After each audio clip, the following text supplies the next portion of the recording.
पालिका निवडणुकीमध्ये महायुतीमधून फारकत घेतलेल्या अजित पवार यांच्या राष्ट्रवादीनं आता नाशिकमध्ये महाविकास आघाडीला युतीसाठी साथ घातलेली आहे।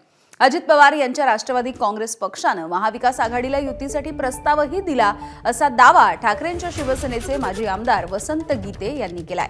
महायुतीमध्ये राष्ट्रवादी काँग्रेस पक्षाच्या प्रवेशाच्या संदर्भात विलंब होत असल्यामुळे महाविकास आघाडीला युतीचा प्रस्ताव दिल्याचा दावा गीतेंनी केला।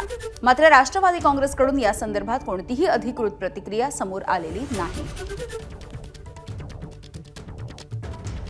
काँग्रेस, पवार साहेबांचे राष्ट्रवादी, महाराष्ट्र नवनिर्माण सेना आणि शिवसेना यांच्या चर्चेमध्ये